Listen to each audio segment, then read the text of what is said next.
one of the things that we as men we don't take care of is the fact of choosing to go and reading. And something that if I that I had a guest, I think 2 hours ago, 3 hours ago, whereas Matt, host of Fully Fueled, whereas he spoke about reading and how it actually can help you because he also mentioned that you shouldn't read a book once, but several times so that you understand it and so that you can apply it within your life. And actually, I'm seeing the time, and we are almost out of time. Before I let you go, I just wanted to talk more about your podcast, which is Inner Monologue Okay. podcast. So, in terms of,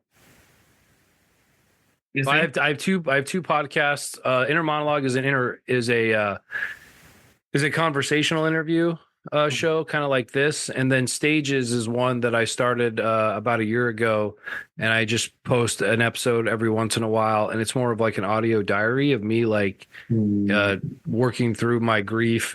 I lost my mom over a year ago, and about to cancer, and 6 months after her death, I started that podcast. And so that's just like a way for me to it's like an audio diary. I just get my feelings out and I talk about things. The most important thing I would say, even besides those, outside of those podcasts, is the book that I wrote about my ride for suicide awareness. I just published that about 2 months ago. It's called 2012, A Bicycle Odyssey. A 7,000 mile bicycle journey for suicide awareness and the healing power of art. And that just goes over all the bike ride from Northern California to upstate New York and all the people that I met and all the things that I learned about suicide from other individuals. And all that stuff. The podcast and the book can be found on my website, risephoenix.org. Mm-hmm. And going back to this thing of grief, I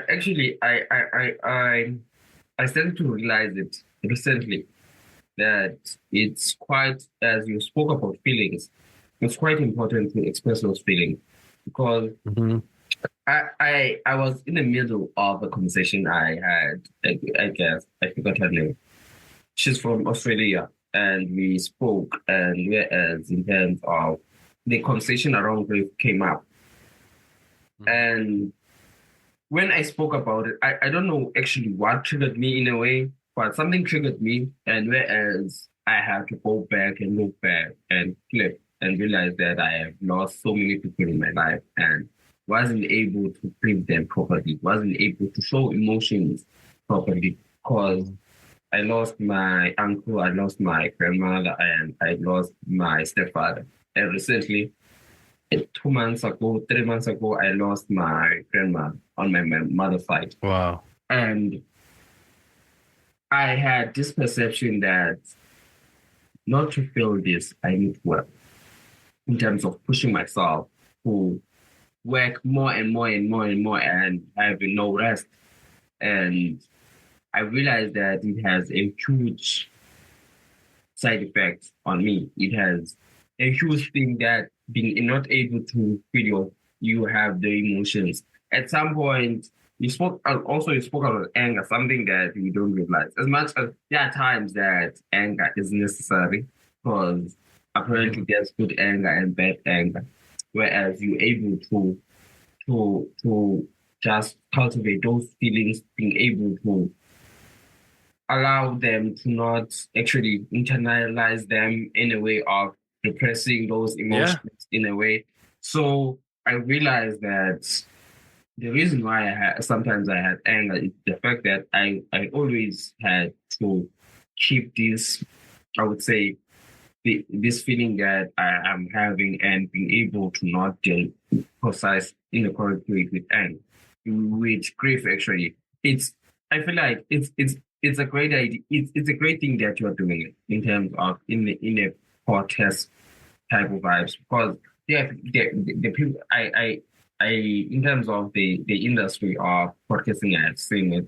And it's more about emotions in terms of if you want to say something, you use podcasts. And in this sense, definitely there are people out there who might not be able to say things, but through your podcast, I'm quite sure that they can actually understand the pain and be able to relate to your content.